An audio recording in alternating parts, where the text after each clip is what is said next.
Cordial saludo, les habla Edier Giraldo, licenciado en Filosofía y abogado. En esta ocasión, a través de este video, les voy a compartir, aprovechando la coyuntura del coronavirus, la consistencia del denominado método de la ponderación, test de proporcionalidad o test de igualdad. ¿En qué consiste ese método? Es un método que empezó a utilizarse como método hermenéutico, valga decir, de interpretación, argumentación y aplicación del derecho en el tribunal alemán, y que la mayoría de los tribunales constitucionales del mundo lo han empezado a aplicar. En Colombia, particularmente nuestra constitución política, ha sido, digamos que, interpretada, argumentada y ha sido objeto de aplicación de este método a través de la jurisprudencia de nuestra Corte Constitucional. Ahora bien, para ello, para explicar el método de la ponderación test de proporcionalidad, voy a valerme de un ejemplo que puede llegar a ocurrir. En el momento es hipotético, pero nada obsta para que a futuro pueda darse en la realidad. Supongamos que el próximo 13 de abril del corriente, el presidente de la República, con la firma de todos sus ministros, es decir, el gobierno, expida un nuevo decreto en el marco de del ya decretado estado de excepción. Expide un nuevo decreto del presidente de la República con sus ministros, mediante el cual se establezca que es necesario extender la medida de confinamiento o la medida que prohíbe de alguna manera a los colombianos salir de sus casas, ¿sí? Ahora bien, cualquier ciudadano, un gremio, una asociación gremial de la economía o incluso un sindicato podría considerar que esta medida deviene inconstitucional. ¿Por qué? Porque esa prohibición que el presidente haga de que los colombianos retomen sus labores como ordinariamente las traíamos, puede vulnerar derechos fundamentales tan caros como, por ejemplo, el derecho al trabajo y el derecho a la libertad de empresa, consagrados respectivamente en el artículo 25 y el artículo 333 de nuestra Carta Política de 1991.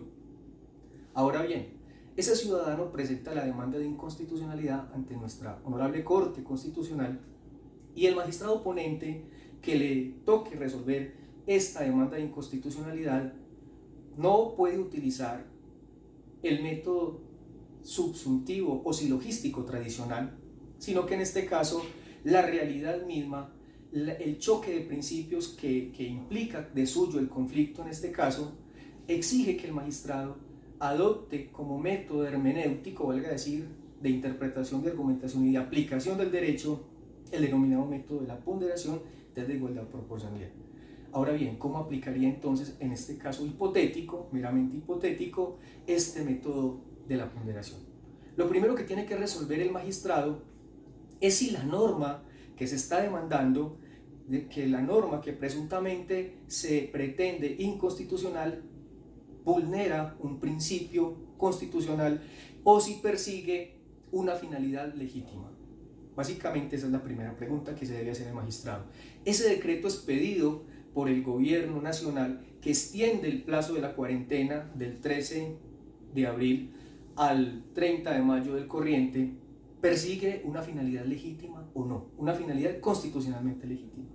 Pero para determinar ello, precisamente tiene que identificar el magistrado cuál es entonces la finalidad de ese decreto. Y no le quedará difícil al magistrado en ese caso encontrar que la finalidad de ese decreto es proteger, en efecto, entre otros, básicamente dos derechos, dos principios fundamentales que también tienen raigambre constitucional. El derecho a la vida, nada más y nada menos, consagrado en el artículo 11 de nuestra Carta Política, y el derecho a la salud, consagrado en el artículo 49 de nuestra Constitución Política. Ahora bien, digamos que de alguna manera superado este primer peldaño del test de igualdad, primer paso, pues el magistrado tendría que continuar con el análisis de la ponderación, preguntándose si la medida, ya no el fin, la medida que elige la norma para lograr el fin es adecuada o idónea. Y en este caso, ¿cuál es esa medida? Una medida prohibitiva. Es básicamente una prohibición. ¿En qué consiste esa prohibición? En un confinamiento, en una cuarentena que redunda básicamente en que los colombianos no podamos salir de las casas a realizar nuestras labores ordinarias, como se dijo anteriormente. Ahora bien, es adecuado si yo como gobernante pretendo salvaguardar los principios de la vida y la salud de los colombianos, es adecuado que asuma una medida en la cual prohíba a los colombianos, en este caso particular, que salgan a la calle a desarrollar sus labores normales. Supongamos que el magistrado podría considerar que en efecto es adecuado. Pasamos al tercer paso del test de ponderación. ¿Es estrictamente necesaria esa medida? Es decir, ¿es estrictamente necesaria esa prohibición? ¿O podría existir otra manera de salvaguardar la finalidad? Recuerde que la finalidad es la protección del derecho a la vida y el derecho a la salud. Otra medida que sea menos lesiva que esa prohibición.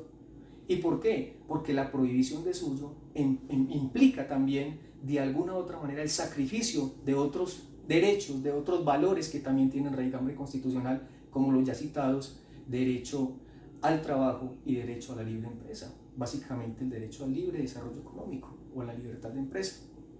Ahora bien, puede que el magistrado considere que no solamente es legítima la finalidad, es adecuado el medio, sino que esa medida también es estrictamente necesaria. Que no hay otra manera de salvaguardar los fines, de lograr la finalidad, sin sacrificar los otros principios enfrentados.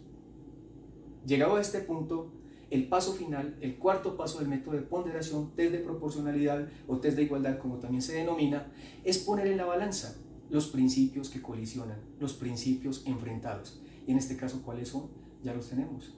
El accionante de la demanda de inconstitucionalidad considerará que se vulnera, que ese decreto vulnera los principios o los derechos al trabajo y a la libertad de empresa, como ya lo dijimos, pero por otro lado, el decreto como tal encuentra también constitucionalidad en otros derechos o principios que tienen el mismo raigambre constitucional, el mismo peso que los anteriores, y que son, como ya lo dijimos también, como ya lo advertimos, el derecho a la salud y el derecho a la vida, tan caros para el ordenamiento jurídico colombiano. Ahora bien, este método no solamente lo implicaría una realización de los magistrados expos, sino que de hecho es lo que debe plantearse, es el dilema y la decisión que debe plantearse el presidente para tomar esa decisión que se le avecina en el momento estante. Muchas gracias.